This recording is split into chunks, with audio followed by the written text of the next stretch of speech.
I know the title sounds strange, but I need a second opinion, so please hear me out. For a bit of context, I, 46M, am married to my wife, Aubrey, 45F. We first met while attending college when we were 21 and 22. We became friends quickly and started dating soon after that. After finishing college 3 years later, we both found jobs and decided to move in together. Eventually, we got married at the ages of 28 and 27. The problem started when we started trying for kids. We had trouble conceiving, and when Aubrey did get pregnant, she would always have a miscarriage. We tried several IVFs over the years, but all of the pregnancies ended the same way. We asked for medical advice, and they told us that we weren't infertile, just had a lower chance of conceiving. We both started to lose hope, but Aubrey unexpectedly got pregnant at 40. We were both really excited about it, and so were my parents. By nearly the end of the pregnancy, the doctors told us that it was an extremely high-risk pregnancy, and since we lived in a rather small town, we both felt more comfortable moving a few weeks to the city to have the baby. A week after arriving there, Aubrey gave birth to our baby. Both of us and my parent who came to help with our newborn were excited. The problem was the birth had many complications, so the doctors advised us not to try for another pregnancy to avoid risking Aubrey's health. However, 2 weeks later, when we started talking about going back home, we found out that a 2-week-old in the city that we were in had been abandoned by his birth parents, and they had left the child alone. So now they were looking for someone who could foster or adopt this baby as quickly as possible. I was an only child, and growing up, I always felt a bit lonely, so after discussing it with Aubrey, we decided to adopt the baby. It was a quick adoption, and after a month, we were home with our 2 newborn babies. That happened 5 years ago, and life is great. Our son and daughter get along great, and my wife and I love them both. They both look alike as well, it's amazing. They both have bright blue eyes and red hair, and people are surprised when we tell them they aren't twins. Only my parents and I know who has adopted, so people don't ask questions to create favoritism, but there has never really been an issue, and my parents treat them both as equal, so we didn't exactly pay attention to the subject. Now, on to the actual story. We live in the town where I was born and raised. My wife, on the other hand, came here from another state. She never had a great relationship with her family, since her older siblings were already 16 and 18 when her parents had her, and they were too old to be taking care of a baby. As a result, Aubrey never had a great relationship with her family, which resulted in her moving to this town as soon as she was 18 for college. She still calls her parents and siblings once a month to keep them updated on her life, and they always send small gifts for Christmas or birthdays for the kids. The problem is that the phone calls are always short, and when Aubrey asks them if they will come and visit, they always say they will come, which makes her excited to bail out last minute, because something came up. I only met her family once for our wedding, and only her siblings and parents attended. We chatted for a bit, but they mainly looked bored and uncomfortable being there. 2 weeks ago, my mother-in-law called my wife and asked her if she would come to a family barbecue they had organized with all of her extended family. My wife got really excited about it and organized everything so we could attend. 2 weeks later, we arrived at my parents-in-law house.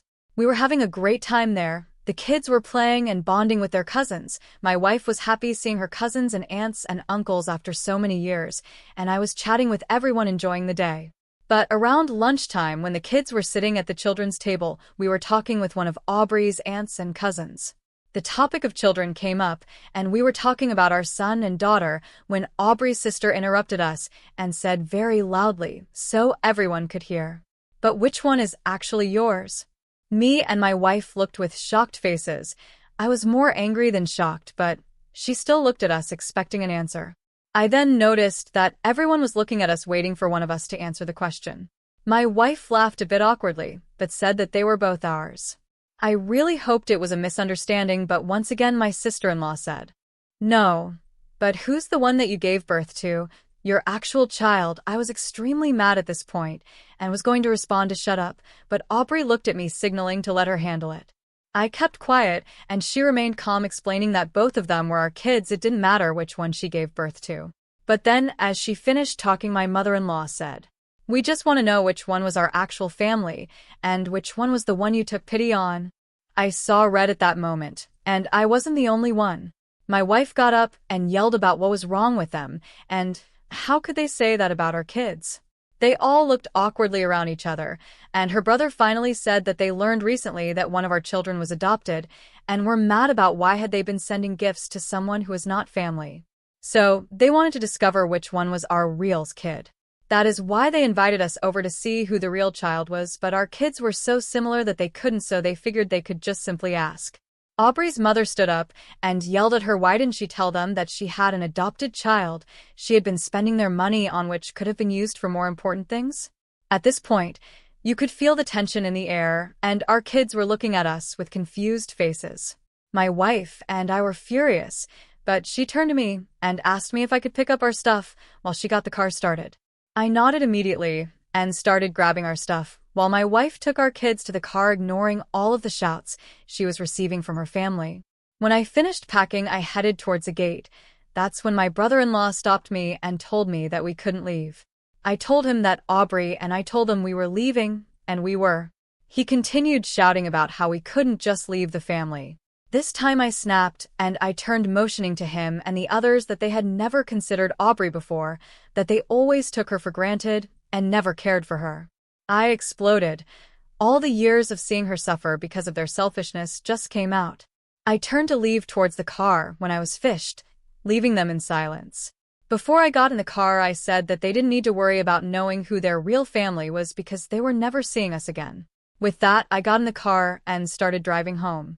The kids started to ask questions about what happened, but they fell asleep soon after that. We were both quiet the entire ride, and when we arrived home, I helped her take the kids to their bedroom to change them and tuck them to bed. That's when Aubrey started crying about what happened. I hugged her and told her it was okay, trying to console her. A few days have passed after that. Aubrey is getting better, and we are spending a lot of time with our kids. We told the story to my parents and friends, and they all supported us. My parents saying to her that she has always been part of our family, and they have always considered her a daughter. But some of her friends are telling me that I was an asshole for interfering in a family matter, and that I shouldn't have snapped like that. I admit I shouldn't have lost my temper, but that was the last straw after years of seeing and hearing Aubrey suffer because of people who didn't care about her. This situation has me rethinking everything I said and the way I said it, so tell me, am I the asshole?